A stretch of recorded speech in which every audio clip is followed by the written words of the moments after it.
ସୁର ଭାଇ ପ୍ରତିବର୍ଷ ଏଇଭଳି କାର୍ଯ୍ୟକ୍ରମ କରନ୍ତି, ପଖାଳ ଦିବସ ପାଳନ କରନ୍ତି। ଓଡ଼ିଆ ସଂସ୍କୃତିରେ ପଖାଳର କ'ଣ ଭୂମିକା ତାକୁ ବୁଝେଇ କହିବାର ଆବଶ୍ୟକତା ନାହିଁ। ଆଜି ପୁଣି 48 ବର୍ଷ ଧରି ମୋତେ କହୁଥିଲେ 48 ବର୍ଷ ଧରି ଏ କାର୍ଯ୍ୟକ୍ରମ କରୁଛନ୍ତି। ତେଣୁ ମୁଁ ଆଜି ବେଶୀ ଲମ୍ବାକୁ ଯାଉନାହିଁ। 50 ବର୍ଷ ପୂର୍ତ୍ତି ଆକୁ ଆମେ ଭଲ ଭାବରେ ପୁଣି କେମିତି କରିବା। ଈଶ୍ୱର ମୋତେ ବି ବୟସ ଦିଅନ୍ତୁ ଆଉ ତାଙ୍କୁ ବି ଶକ୍ତି ଦିଅନ୍ତୁ ଯେ ଆମେ এই ପଖାଳ ଦିବସର 50 ବର୍ଷ ବା ଗୋଲ୍ଡେନ୍ ଜୁବଲିକୁ ଭଲ ଭାବରେ ପାଳନ କରିବା। ଏବଂ ଇଏ ଗୋଟିଏ କାଡ଼ବୁରି ଚକୋଲେଟ୍ର ବିଜ୍ଞାପନ ଗୋଟେ ଅଛି, ମିଠା ଖାନେ के लिए ବାହାନା चाहिए।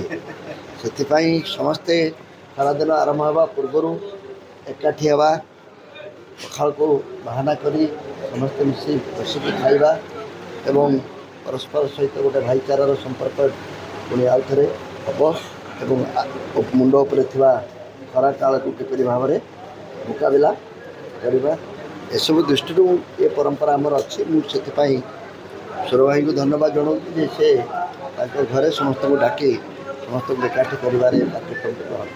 ସାର୍ ଆଉ ଗୋଟେ ଜିନିଷ ଆମେ ଦେଖିବା, ଏବେ ଯୁବପିଢ଼ି ପଖାଳକୁ ଏତେ ଭଲ ପାଉନାହାନ୍ତି, କିନ୍ତୁ ଆପଣଙ୍କ ବେଳେ ଏବେ ଆଉ 20 ବର୍ଷ ତଳକୁ ଫେରିଯିବା, ସେତେବେଳେ ଆମର ସ୍କୁଲକୁ ଯାଉଥିଲେ ଆପଣମାନେ ପଖାଳ ଖାଇଦେଇକି ଯାଉଥିଲେ। ଯୁବପିଢ଼ିକୁ ଦୋଷ ଦେଇ ଲାଭ ନାହିଁ। ଆମର ଯେଉଁ ତୁମେ ତ ନିଜେ ଯୁବକ, ତୁମେ ନିଜେ କୁହ, ମୁଁ ଯୁବପିଢ଼ିକୁ ଆଦୌ ଦୋଷ ଦିଏ।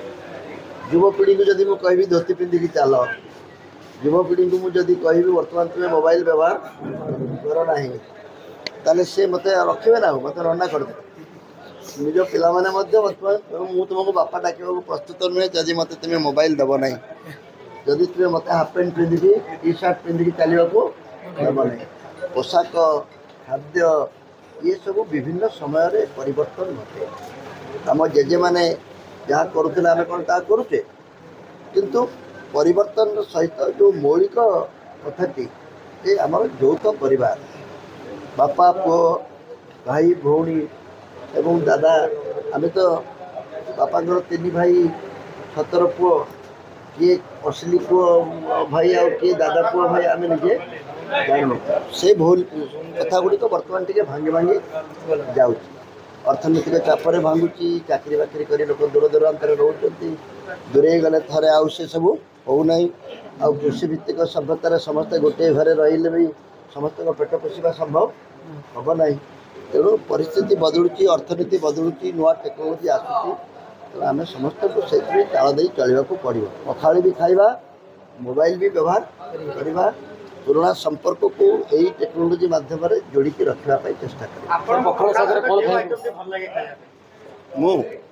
ମୁଁ ଆଜି ଯେଉଁ ସୁର ଭାଇଙ୍କର ଯେଉଁ ଆଇଟମ୍ ହେଇଥିଲା, ଆଜି ତ ଗୁରୁବାର, ମୁଁ ମାଛ ଭଜା ଆଉ ଅନ୍ୟ ଚିଙ୍ଗୁଡ଼ି ଖାଇ ନାହିଁ।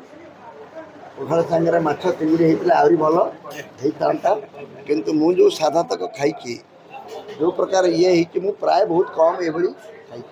ଆମ୍ବ ଚଟଣି ଏବଂ ସୋରିଷରେ ଯେଉଁ ଭଗା ଏବଂ ବେସର ହେଇଥିଲା, ଶୁଖିଲା ବେସର ଆଉ ଭଜା, ମୋତେ ଖୁବ୍ ଭଲ ଲାଗେ। ପଖାଳ ସାଙ୍ଗରେ ଶୁଖୁଆ କେବେ ଖାଆନ୍ତି କି ନାହିଁ? ମୁଁ ଶୁଖୁଆ ଯଦି ବେସର ହେଇଥିବ ତାହେଲେ ଯାଇକି ମଜା। ଯେହେତୁ ଗୁରୁବାର ଖାଇନି, ତେଣୁ ଆଉ ଗୋଟେ ଦିନ କରି ମୋତେ ଡାକୁନ, ଗୋଟେ ବୁଧବାରିଆ ଡାକ। Okay, thank you.